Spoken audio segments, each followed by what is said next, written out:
किसी ने बड़े ही कमाल की बात कही है, भगवान ने हमें आंखें तो दुनिया देखने के लिए दी है, लेकिन वो खुद बंद आंखों से नजर आते हैं। है family, good morning. I hope आप सभी लोग अच्छे होंगे। और बताएं कैसे हैं आप लोग। और आज मैं आप लोग को एक बहुत ही इंटरेस्टिंग स्टोरी सुनाने जा रही हूँ। आई होप आप लोग को पसंद आएगा। So please like, subscribe and share and bell icon को हिट कर दें। सो मैं स्टार्ट करती हूँ। एक राजा थे जो कि प्रजा की बहुत सेवा करते थे और भगवान के बहुत बड़े भक्त भी थे और वो सबके प्रिय थे।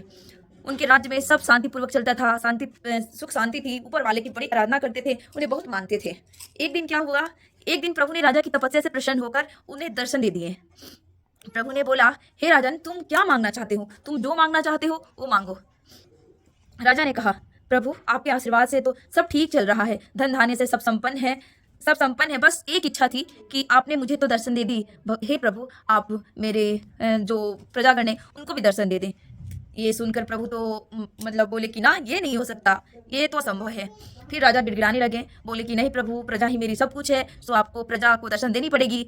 तो फिर क्या था, प्रभु ने स्वीकार कर लिया कि ठीक है राजन, आप जब बोल रहे हैं तो मैं दर्शन देने के लिए तैयार हूँ।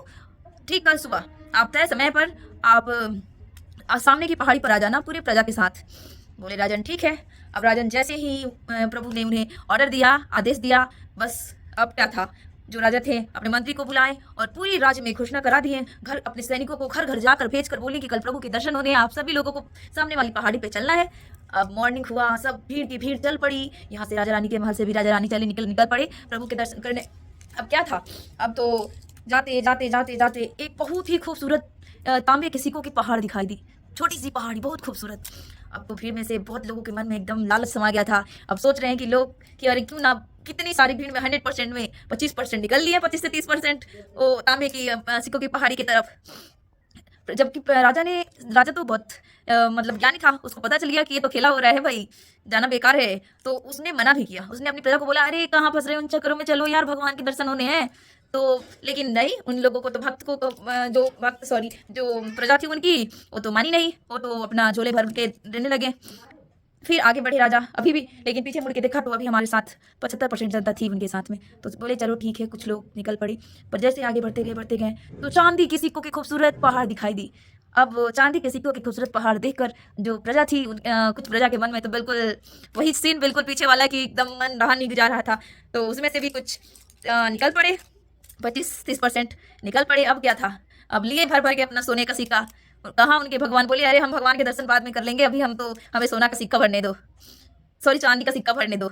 तो फिर राजा साहब फिर से उन्होंने मना किया, लेकिन उन्होंने बात नहीं मानी। फिर राजा रानी और उनकी प्रजा आगे बढ़ते गए। जब देखे कि सोने के सिक्के, कुछ टाइम बाद देखे कि एक सोने के सिक्कों की पहाड़, खूबसूरत सा नज़ारा दिखाई दिया।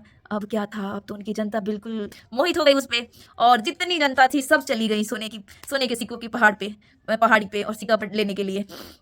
राजा बहुत ही एकदम अफसोस हुआ कि ये मैंने क्या कर दिया, कोई भी नहीं बचा। फिर भी उनके मन में था कि चलो मेरी रानी तो मेरे साथ है, मेरी साथ रानी तो है। आगे बढ़ते गए तो कुछ पल बाद उन्हें एक चमकता हुआ हीरो का, बहुत ही चमकीला हीरो का पहाड़ दिखाई दिया, बहुत ही खूबसूरत और इतना सुंदर, इतनी बेहद सुंदरता थी उनमें कि रानी तो बिल्कुल मोहित हो गई उस हीरे की पहाड़ से। अब क्या था, रानी जी को रहा नहीं गया, रानी जी वहां से निकल पड़ी। राजा साहब आप चलिए, आप भगवान के दर्शन कीजिए और हम चल हीरा लेने पहाड़ी पे। तो वो तो चल हीरा लेने। तो आगे बढ़ते गए अपना। राजा साहब जब आगे पहुंचे पहाड़ी पर तो भगवान उनकी प्रतीक्षा में बैठे हुए थे। राजा ने बोला, सॉरी प्रभु, मुझे माफ़ कर दीजिए, मैं किसी को लेकर नहीं आ पाया। तो प्रभु ने बोला, सॉरी किस बात की बोल रहे हैं राजा साहब, उन लोगों को तो आना ही नहीं था जो भौतिक चीज़ों से लैस हैं, उनमें विश्वास करते हैं, या फिर जो उनके बारे में सोचते हैं, जो भगवान के बारे में नहीं सोचते, उनको भगवान नहीं मिलते। भगवान तो जो उनमें लीन रहते हैं उन्हीं को भगवान मिलते हैं। सो अगर मेरा स्टोरी पसंद आए तो please like, subscribe and share. Thank you so much. Thank you friend.